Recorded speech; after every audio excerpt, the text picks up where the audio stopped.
out here on this little 30 acres, and it's kind of, you stop and think about it and you look at how much work we've done back in here. It's kind of crazy, like how it's all kind of dogpiled into what it is right now. And to be honest, we've needed to do what we're doing today and yesterday. Actually, we did a lot more than we've done today, but we're cleaning out a ton of brush. And whenever I say brush, it's stuff that, if Logan pans over here behind me, I mean, that's multiple rows.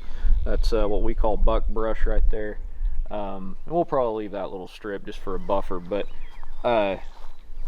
super invasive stuff. Bush honeysuckle, I mean, some of the bush honeysuckle we were knocking out was, you know, pockets of it that was 50 yards deep, you know, and there's no deer that's going to use that, no turkeys. You know, honestly, even small game won't even really mess with bush honeysuckle much. But that's where we went and rented this early yesterday morning. It's basically just a brush cutter, super heavy duty. It can handle, you know, I've been hitting trees that are up to 4 inches in diameter. Got the skid steer as well.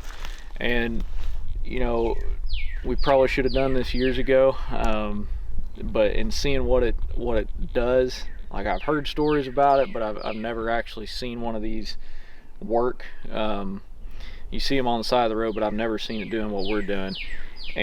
But I've had buddies that have used them, I just never have. And I'm telling you, doing what we did, we should have done this 4 or 5 years ago, to be honest, because I think it's an incredible tool. Yeah, it costs some money to rent one of these, but in labor wise, like what you would do with your hands, yeah, I mean, you'd be out here for a month doing what we did. We literally cleared probably 6 acres in the last day and a half, and that was with us just kind of taking our time, getting to know the machine, and wasn't that big of a learning curve at all. I mean, you spend an hour and a half, 2 hours behind one of these and pretty much have it figured out. Just use common sense.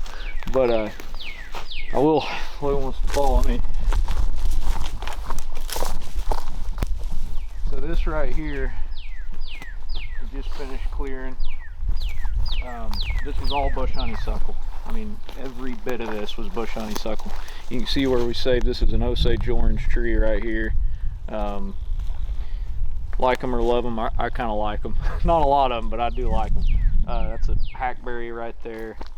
Really good looking hackberry. And then of course we've got a plethora of cedars that we will probably eventually get a mulching head, like a forestry head for a skid steer, and come in here and take out probably 40% of the cedars, 30 to 40% of the cedars that we have on this place. But the whole goal of this, and you can see, I mean, this is just literal mulch now, and which that'll help with, you know, soil moisture and to hold the retention of the moisture in here.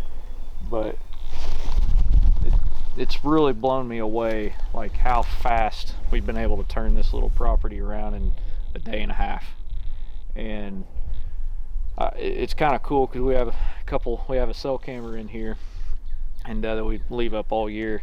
And last night we had a group of does come in. This is after, I mean, we're making all kinds of noise, and it just proves, and they were in an area that we were in, that we cleared out, and they came from a direction that they've never come from, which was right where we had cleaned out, because it was literally so dense a deer wouldn't even mess with it. And it was kind of like that corner back there. We made all kinds of openings, and I don't know, I'm pretty excited. We're basically just going to let this grow up. You can see behind Logan, this is actually what I did last year. And I mean, this is going to be like brome grass. This probably has some Bermuda in it.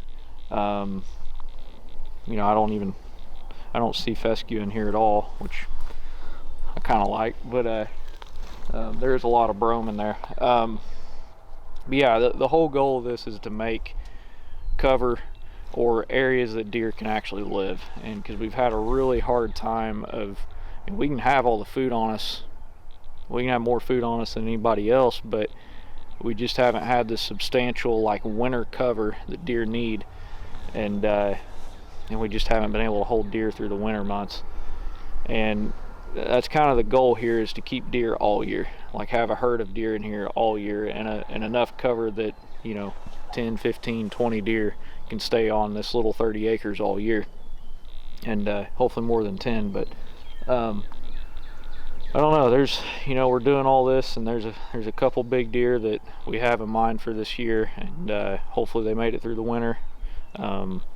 One of them should be a absolute monster, but hopefully doing what we're doing, this kind of attracts them, and we'll be able to get some of our fall plots in here. I don't know, probably the next month or two, depending on rainfall. We'll see how that goes this year. But anyway, that's kind of where we're sitting now. We've got a little more to finish up, and then we'll be out of here.